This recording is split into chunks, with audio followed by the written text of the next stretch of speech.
Welcome to Weekly World News on Spring Nectar TV, brought to you by Vibha Ramesh, Los Angeles, United States. First, the top headlines. U.S. justifies 2019 airstrike in Syria. Steve Bannon in court for violating subpoena. Deadly prison massacre in Ecuador. Unvaccinated population in Austria to face lockdown. Researchers from India visit Antarctica to study climate. Germany sees spike in COVID cases, tightens restrictions. Moving on to news in detail.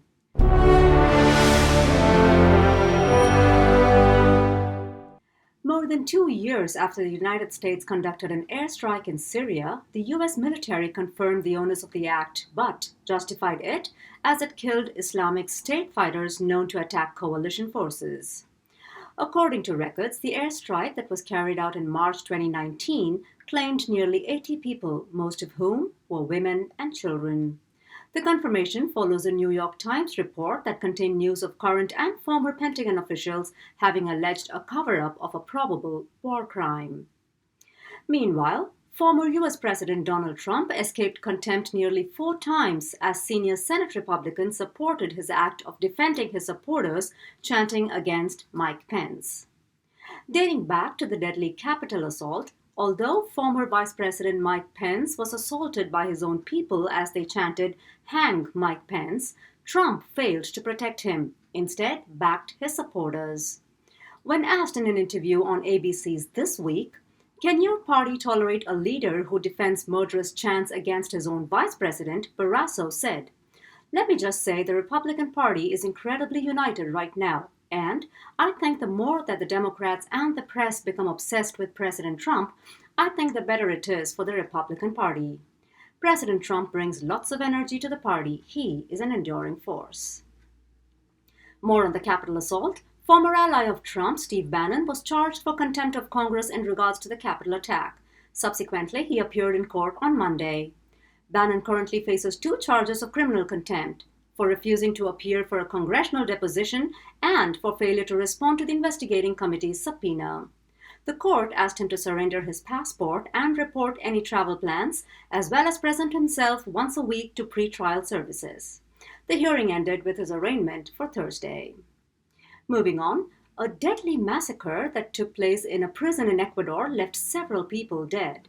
According to the Attorney General's office, the attack took place on Friday night as rival gangs broke into the literal penitentiary and went on a rampant killing spree.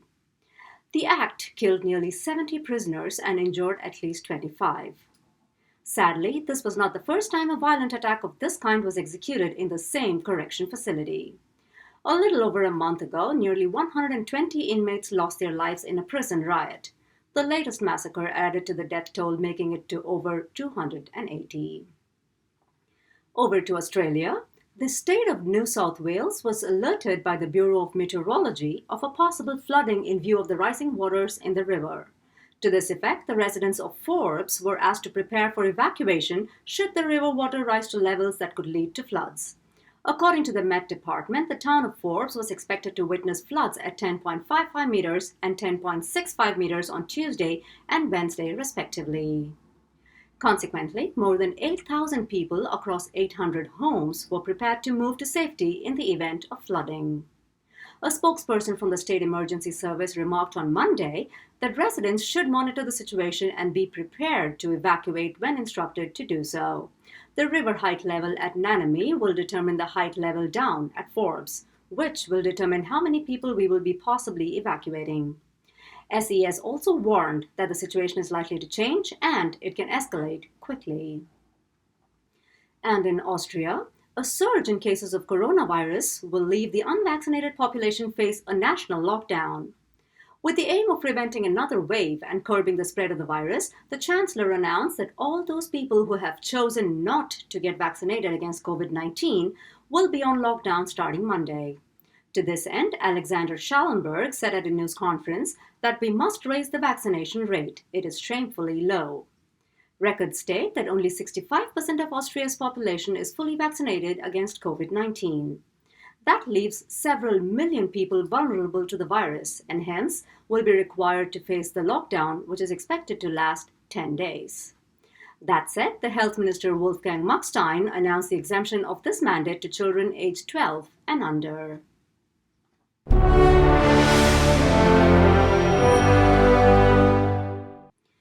Moving on, India embarked on its 41st scientific expedition to Antarctica to study the effects of greenhouse gas emissions.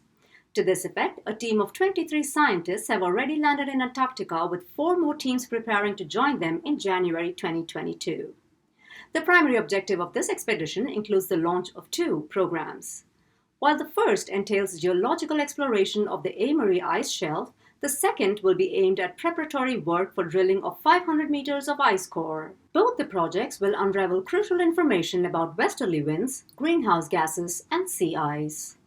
Meanwhile, following a brainstorming session, Prime Minister Narendra Modi has divided his council ministers into 8 groups.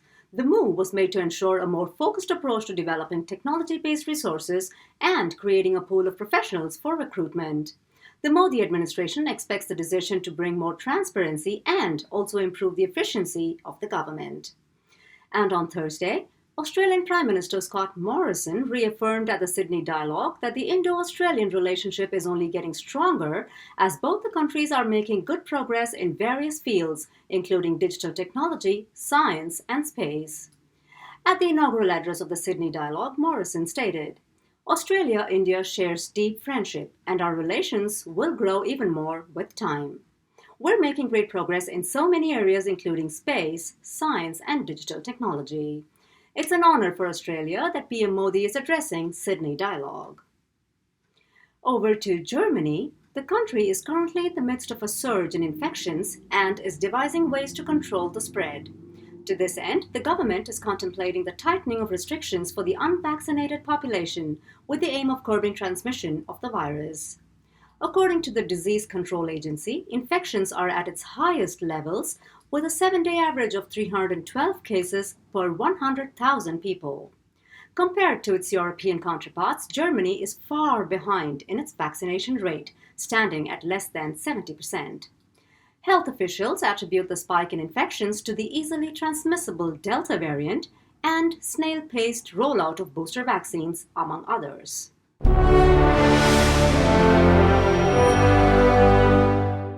Moving on, the European Union has come up with new sanctions against Belarus and all those that facilitated and executed the harsh act of transporting refugees to the Belarus-Polish border. The European Union Foreign Policy Chief, Josep Borrell, voiced the decision of the 27 foreign ministers as reflecting the determination by the European Union to stand up to the instrumentalization of migrants for political purposes. Subsequently, a list of people and entities will face travel bans and asset freezes. The list is currently under work in progress and will include airlines, people, travel agencies, and all others that illegally moved migrants to the borders. However, Belarusian President Alexander Lukashenko is all set to retaliate, as he stated, "They are scaring us with sanctions. We will defend ourselves. We cannot retreat." In that context, Poland's defense minister foresees the crisis to last for months. And in France, UK and French authorities have come together with a single objective of preventing migrants from crossing the Channel. To this effect, a joint statement was issued by the UK Home Secretary Priti Patel and French Interior Minister Gérald Darmanin. Here's what the statement said.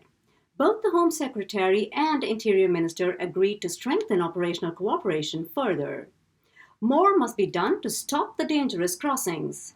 They agreed to accelerate the delivery of the commitments made in the joint agreement of July 2021 to deliver on their joint determination to prevent 100% of crossings and make this deadly route unviable. It was agreed that the Joint Technical Working Group will meet imminently with a view to permitting the use of new technology as rapidly as possible. The two ministers also committed to reinforcing intelligence sharing and police cooperation. Meanwhile, the heavy downpour that lashed British Columbia on Wednesday has left thousands of people without power. This is the third such incident this year, and the rains triggered landslides and floods in the area, putting the province in a state of emergency. In the words of the Premier John Horgan, the last few days have been incredibly difficult for British Columbians. Heavy rains, strong winds, flooding have devastated entire communities of our province. He also announced the reinstatement of travel restrictions to conserve critical goods. Sources say that thousands of people have died and several hundreds had to evacuate. News has it that the death toll is expected to rise. More on this as it unfolds. With that, we come to our last item in this week's report. Did you know?